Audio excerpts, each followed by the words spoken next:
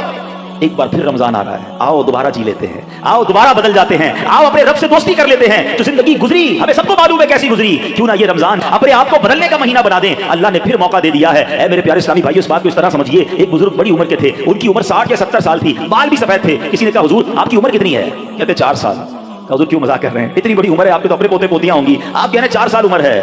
کہتے ہیں بات یہ ہے کہ عمر تو بہت زیادہ ہے، بس توبہ کیے ہوئے 4 سال ہی ہوئے ہیں، اللہ سے دوستی کیے ہوئے 4 ہی سال ہوئے ہیں، باقی زندگی تو کھیلوں میں، گناہوں میں گزار دی ہے. اب آپ سنبھالیں تو کام اپنے سنور جائے، ہم نے تو کمائی سب کھیلوں میں گوائی ہے. پتہ نہیں ہم کب بدلیں گے، کب وہ زندگی پھر حاصل کریں گے، ورنہ زندگی کیسے گزر رہی ہے.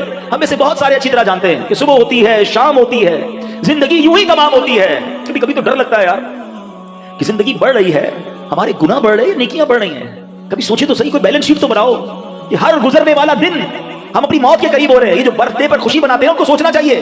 میں نہیں کہتا ناجائز ہے، لیکن جس کی 20 سال کا ہو گیا، 25 سال، 30 سال، آپ سمجھ رہے ہیں آپ آگے بڑھ رہے ہیں، آپ موت کے قریب ہو رہے ہیں. ایک زندگی کا سال کم ہو رہا ہے، ہر گزرنے والا دن ہم قبر کے قریب ہو رہے ہیں. عقل کیا کہتی ہے کہ جو قبر کے جتنا قریب ہوتا جائے اسے نیکیاں اور بڑھانی چاہیے. مگر ہمارا تو ماجرا ہی الگ ہے. اعلیٰ حضرت کہتے ہیں نا، نفس یہ کیا ظلم ہے جب دیکھو تازہ جرم ہے. نفس یہ کیا ظلم ہے جب دیکھو تازہ جرم ہے. نہ تو ماں کے سر پہ اتنا بوجھ بھاری، واہ واہ، روز جرم، روز گناہ، روز خطائیں، ہمارا بنے گا کیا؟ تو کتنی کمال کی بات بزرگ نے کہی کہ میری عمر تو 4 سال ہے، کیونکہ اس سے پہلے والی زندگی تو میں شمار ہی نہیں کرتا ہوں. توبہ کی ہے، نمازیں شروع کر دی ہیں، اللہ کو راضی کرنے والے کام شروع کیے، یہی میری اصل زندگی ہے. تو اے میرے پیارے اسلامی بھائیو، کاش ہمیں یہ بات سمجھ آ جائے اور ہم توبہ کرنے والے بن جائیں. اللہ پاک کے نبی حضرت عیسیٰ علیہ نبینا علیہ السلام کا فرمان ہے، لن یلج ملکوت السماوات من لم یولد مرتین، یعنی جو بندہ 2 مرتبہ پیدا نہیں ہوتا وہ آسمانی بادشاہت میں داخل نہیں ہو سکتا. یہ بزرگوں کے اقوال ملتے ہیں کہ دوسری زندگی کب ملی تمہیں؟ توبہ کے بعد والی زندگی، اللہ سے دوستی والی زندگی. اے شراب پینے والوں، اے نمازیں قضا کرنے والوں، اے حرام کام کرنے والوں، اے چھپ چھپ کر گناہ کرنے والوں، اے چوری کرنے والوں، اے ڈاکہ ڈالنے والوں، اے ماں باپ کو ستانے والوں، کب تک گناہ کرو گے؟ آؤ وہ مہینہ آ رہا ہے جس مہینے میں ہمیں رب سے دوستی کرنی ہے، جس مہینے میں ہمارے دشمن، ارے ہمیں بہکاتا کون ہے؟ ابلیس، شیطان. اسی شیطان کو تو رمضان میں بند کر دیا جاتا ہے. کتنا ہمارے لیے کام آسان ہو گیا، بہکانے والا ہی بند ہے. اب تو توبہ کر لو، اب تو رب سے دوستی کر لو، اب تو اپنی لائف کو ریوائیو کر کے نشاط ثانیہ ایک نئی زندگی حاصل کر لو کہ چلو اس رمضان سے پہلے والی زندگی دوسری، اور اب زندگی الگ ہے. اب اللہ کی رضا والی زندگی، اب سجدوں والی، اب نماز والی، اب حلال والی زندگی ہوگی. آپ نے 2 صحابی کے واقعات سنے، 1 سال زندہ رہے زیادہ، وہ شہید سے آگے بڑھ گئے کیونکہ وہ 1 سال انہوں نے سجدوں میں، نمازوں میں، روزوں میں گزارا. ہمارا ہر سال ہمارے نہ جانے کتنے گناہوں میں اضافہ کرتا ہوگا. ہمیں یہ غور کرنا چاہیے. کاش اب زندگی کو بدلنے میں کامیاب ہو جائیں. حدیث پاک میں فرمایا، ان لکل شیء بابا وان باب العبادۃ الصیام، بے شک ہر چیز کا دروازہ ہوتا ہے اور روزہ عبادت کا دروازہ ہے. تو اے میرے پیارے اسلامی بھائیوں، کاش ہم روزے کی اہمیت کو سمجھیں. ہمارا ایک اور بڑا پرابلم ہے، ہم نے روزے کا نام بس بھوکا پیاسا رہنے کو سمجھ لیا ہے. لوگ جناب ہمارے یہاں تو ایسے بھی لوگ پائے جاتے ہیں، بات آپ کو عجیب لگے گی. میں بہت چھوٹا تھا، ہمارے علاقے میں جو لوگ ساری رات جاگتے ہیں، تو ایک صاحب کے بارے میں کسی نے عذرائے مذاق کہا کہ یہ صاحب بھوپو تو بھوپو روزہ رکھتے ہیں. میں نے کہا یہ کون سا روزہ ہوتا ہے؟ ہم جو چھوٹے تھے اب تو پتہ ہی وہ سائرن بجتے ہیں، بھوپو کہتے تھے اس کو، سحری کا سائرن تو افطار کا سائرن. میں نے کہا یہ کون سا روزہ ہے؟ ساری رات جاتے ہیں، سحری کر کے سو جاتے ہیں اور اب افطار میں جا کے اٹھتے ہیں. نہ ظہر پڑی نہ اثر پڑی، مغرب کا بھی پتہ نہیں ہے. یہ کون سا روزہ ہے؟ صرف کیا بھوکا پیاسا ہی رہنا ہے؟ فلمیں ڈرامے دیکھ رہے لوگ، موبائل پہ گیمز چل رہی ہیں، میوزک چل رہا ہے. ہم کیوں رمضان کی نہیں سمجھ رہے؟ روزہ کس چیز کا نام ہے؟ دیکھو یہ کیسے بندے کو پلٹا دیتا ہے اگر صدق کے دل کے ساتھ روزہ رکھا جائے. حضرت شیخ ابو بکر شبلی کا واقعہ سنیے گا. کہتے ہیں اپنی زندگی کا ایک حیرت انگیز واقعہ بیان کیا آپ نے. ایک مرتبہ قافلے کے ساتھ میں ملک کے شام جا رہا تھا، تو کہتے ہیں کہ راستے میں اچانک ڈاکوؤں کی جماعت نے ہمارے قافلے پر اٹیک کیا اور قافلے والوں کا ساز و سامان لوٹ کر اپنے سردار کے سامنے ڈھیر کر دیا. جانچ پڑتال کرنے لگے، ایک شخص کے سامان سے بہت ساری شکر اور بادام نکلے. ڈاکو تو ڈاکو ہوتے ہیں. انہوں نے جناب کہا چلو مال بھی ملا اور بس کھانا بھی ملا، تو سب نے شکر اور بادام کھانا شروع کر دی. مگر میں نے دیکھا کہ ڈاکوؤں کا سردار کھا نہیں رہا کچھ. شیخ ابو بکر شبلی کہتے ہیں بھائی تم کیوں نہیں کھا رہے؟ لوٹ تو لیا، سب کھا رہے، تم خاموش ہو. تو کہتا ہے میرا روزہ ہے. شیخ ابو بکر شبلی کہتے ہیں کہ ایک طرف تو لوگوں کا مال لوٹ رہے ہو، لوگوں سے پیسے لوٹ رہے ہو، اور تم روزہ بھی رکھے ہوئے ہو، یہ کیا بات ہوئی؟ تو کیا کہتے ہیں ڈاکو کا سردار کہتا ہے کہ اللہ پاک سے صلح کے لیے کوئی راہ بھی تو باقی رکھنی چاہیے نا. مجھے پتا ہے میں غلط کر رہا ہوں، مگر رب کو راضی کرنے کے لیے کوئی راستہ تو باقی رکھوں نا. اللہ اکبر. وہ کہتے ہیں مجھے تو شیخ ابو شبلی کہتے ہیں میں تو بات بھول گیا، مگر کچھ عرصے کے بعد میں نے مکہ مکرمہ میں اسی ڈاکوؤں کے سردار کو دیکھا. اس کے چہرے پر عبادت کا نور تھا، مجاہدات کی وجہ سے اس کا جسم کمزور پڑ چکا تھا، وہ احرام باندھے طواف کعبہ میں مصروف تھا. اسی حالت میں دیکھ کر مجھے ایک بار پھر حیرت ہوئی. میں نے ان سے پوچھا تم وہی نہیں جو ڈاکوؤں کے سردار تھے؟ کہتے ہاں بات یہ ہے کہ میں وہی ہوں، اور سنیے اسی روزے نے میری اللہ پاک سے صلح کروا دی ہے. یہ روزہ عبادت کا دروازہ ہے، اس کی اہمیت کو سمجھنا ہے. روزہ رکھ کر لوگ گناہ کر رہے ہیں، رمضان کی راتوں میں جو گناہ کر رہے ہیں، خدا نہ ایسا نہ کریں. اور آئیے گناہوں بھری زندگی سے ہمیں اپنے آپ کو بدلنا ہے. صحابی رسول حضرت جابر بن عبداللہ کا کمال کا فرمان ہے. میں نے خود زندگی میں پہلی بار جملہ پڑھا، لیکن کیا کمال کی بات آپ فرماتے ہیں. آپ فرماتے لا تجعل یوم صومک و یوم فطرک سواء. فرماتے تمہارے روزے کا دن اور بغیر روزے کا دن ان دونوں کو ایک جیسا مت رکھو. بات بڑی پتے کی ہے. تم بغیر روزے کے جیسے ہوتے ہو، روزے میں بھی ویسے ہی ہو. روزے کا دن الگ ہونا چاہیے، اس دن عبادتیں زیادہ ہونی چاہیے، اس دن گناہوں سے بدلنا ہونا چاہیے، اس دن میرے اندر اور تبدیلی آنی چاہیے. کاش آنکھوں کا روزہ ہو کہ میری آنکھیں حرام نہ دیکھیں، کاش زبان کا روزہ ہو کہ میری زبان جھوٹ نہ بولے، کسی کا دل نہ دکھائے. کاش میرے ہاتھ بھی روزے میں ہو، یہ ہاتھ کسی ظلم کی طرف نہ بڑھے. کاش میرے پیر بھی روزے والے ہوں، یہ پیر مجھے کسی حرام کے اڈے کی طرف نہ لے جائیں. اللہ کرے کہ صرف بھوکا پیاسا نہیں، ہم اپنے پورے جسم کا روزہ رکھیں، اپنے کردار کا روزہ رکھیں، میری ذات سے کسی کو تکلیف نہ پہنچے. اور سچی بات بتاؤں، روزہ تو بہت سارے لیسن دیتا ہے. تقوی کی بات ہو رہی ہے نا، ایکچولی تقوی کی شاندار پریکٹس بھی ہمیں روزہ کرواتا ہے. مجھے بتائیے، جب ہم روزہ رکھتے ہیں اور افطار کا وقت قریب آنے والا ہوتا ہے، لاکھوں کروڑوں لوگ روزہ رکھتے ہیں پوری دنیا میں. اب دیکھیں اربوں لوگ روزہ رکھتے ہیں. کوئی ایک اسلامی بھائی، بچہ بچی مجھے بتا دیں، اسلامی بھائی اسلامی بہن کہ جو روزے سے پہلے چپکے سے گھر میں جائے، کوئی دیکھنے والا نہ ہو اور کچھ کھانا پینا کھا لے. آپ کے ساتھ کئی بار ایسا ہوا ہوگا کہ افطار سے پہلے آپ گھر گئے ہوں گے، گھر میں کوئی نہیں ہے، آپ نے فریج کھولا ہوگا، کوئی ٹھنڈا شربت پڑا ہوا ہے، فروٹ کٹا ہوا ہے، گھر میں پانی کا جگ بھی پڑا ہوا ہے، آپ کو پیاس بھی لگ رہی ہے، گھر میں کوئی بھی نہیں ہے، کوئی ایک ایسا جس نے چپکے سے پانی پی لیا ہو. جب کوئی نہیں دیکھ رہا، بھائی کیوں نہیں پیا آپ نے، تو آپ کیا جواب دیں گے؟ کون دیکھ رہا ہے؟ اللہ دیکھ رہا ہے. ایسا ہی ہے نا. اچھا یہ تو چلے کھانے پینے کی بات ہے. ہم افطار سے پہلے عصر کی نماز پڑھ رہے ہیں، حلق خشک، تھکے ہارے، وضو خانے پر گئے، وضو کر رہے ہیں. جب کلی کرتے ہیں تو ہمارے منہ میں پانی آ چکا ہے. منہ اور حلق میں کتنا فاصلہ ہے؟ 1 انچ کا بھی فاصلہ نہیں ہے. کوئی دیکھ بھی نہیں سکتا کہ میں نے کلی کر کے پانی کتنا باہر نکالا، کتنا اندر ڈال دیا. تو ایک آدھا گھونٹ پی لو بھائی، کسی کو نہیں پتہ چلے گا. تو آپ کیا جواب دیں گے؟ کون دیکھ رہا ہے؟ جواب ذرا بڑے دبا سے دو نا. کون دیکھ رہا ہے؟ کمال کی بات ہے. دیکھو روزہ کیسی شاندار پریکٹس کرا رہا ہے. میں اکیلا ہوں، کھا پی اس لیے نہیں رہا ہوں کہ اللہ دیکھ رہا ہے. اور آپ کو پتہ یہی کھانا پینا سحری کا وقت ختم ہونے سے پہلے بھی حلال، افطار کا وقت ہو گیا اس کے بعد پھر حلال. صرف اس ٹائم میں نہیں کھا پی رہا. حلال چیزیں تھی، روزے کی وجہ سے بعد میں رک گیا. تو جو رب تمہیں کھاتے پیتے دیکھ رہا ہے وہ حرام کام کرتے نہیں دیکھتا. اب سوچیں، یہ شاندار، ہم ہر سب جتنے مسلمان پریکٹس کرتے ہیں رمضان میں، بالکل پکی پریکٹس ہوتی ہے. اللہ دیکھ رہا ہے اس لیے نہیں کھاؤں گا. اللہ دیکھ رہا ہے پھر فلم کیوں دیکھتے ہو؟ اللہ دیکھ رہا ہے پھر حرام کیوں دیکھتے ہو؟ اللہ دیکھ رہا ہے تم جھوٹ کیوں بولتے ہو؟ رمضان میں بھی گناہ کر رہے ہیں لوگ، اور رمضان کے بعد تو دھڑلے سے کر رہے ہیں. کیا میرا رب معاذ اللہ تمہیں صرف کھاتے پیتے دیکھ سکتا ہے؟ تمہیں حرام کام کرتے ہوئے، حرام کماتے ہوئے، جھوٹ بولتے ہوئے، کسی پر زیادتی کرتے ہوئے نہیں دیکھ رہا؟ اس وقت کیوں خیال نہیں آتا اللہ دیکھ رہا ہے؟ اس کا مطلب یہ ہوا کہ اللہ کی رحمت سے ہمیں پریکٹیکلی تقوی کی پریکٹس کرائی جاتی ہے رمضان میں، تاکہ ہم تگڑے ہو جائیں، ہم روحانی طور پہ مضبوط ہو جائیں. شیطان کو بند کر دیا جاتا ہے. لیکن جیسی شیطان آزاد ہوتا ہے، جو مسجد صبح و شام بھری رہتی ہے وہ خالی ہو جاتی ہے. جناب پھر گناہوں کے کام شروع ہو جاتے ہیں. کیوں؟ ارے ہماری تو پریکٹس کروائی گئی رمضان میں کہ رمضان کے بعد بھی مضبوط رہیں. آئیں اس بار ایسی پکی سچی نیت کر لو کہ انشاءاللہ رمضان کا بھی انتظار نہیں کریں گے. آج سے انشاءاللہ اب نمازوں کی پابندی شروع ہو جائے گی انشاءاللہ. آج سے اب گناہوں کو چھوڑ کر رمضان کا استقبال کرنا ہے نا. آئیے میں بتاتا ہوں وہ رمضان کیسے گزارتے تھے. سبحان اللہ. اللہ کے پیارے حبیب علیہ السلام جب رمضان آتا نا، بی بی عائشہ فرماتی ہے آپ کے چہرے کا رنگ بدل جاتا. اچھا کیوں بدلتا تھا؟ کہ خوف خدا، کہ کہیں رمضان میں حق کے بندگی ادا کرنے میں کوئی کمی نہ رہ جائے. یہ کس کی بات ہو رہی ہے؟ محبوب رب العالمین جناب رسول اللہ صلی اللہ تعالی علیہ وسلم، آپ کا رنگ بدل جاتا. یا کبھی ایسا ہوا کہ رمضان میں ہمارے چہرے کا رنگ بدلے کہ ہم ڈر جائیں کہ یا اللہ رمضان تو مل گیا، کہیں اس کا ادب کر سکوں گا کہ نہیں؟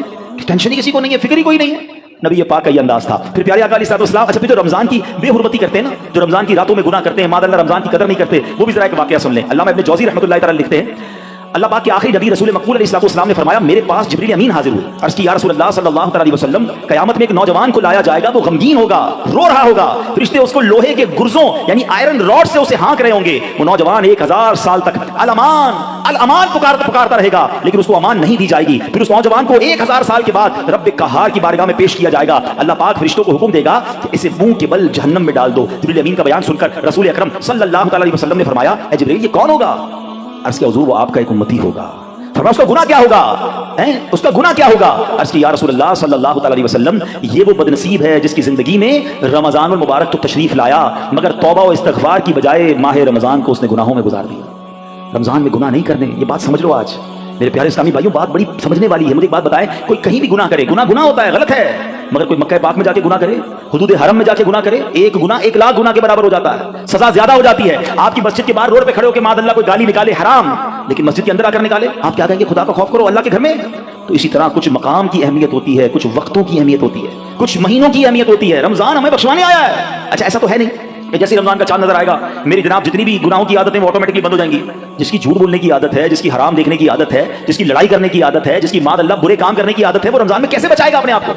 تو ابھی سے اپنے آپ کو بچانا شروع کر دیں، پریکٹس شروع کریں اور اپنا ذہن بنا لو. آپ کچھ بھی ہو جائے میں نے انشاءاللہ گناہ نہیں کرنا ہے.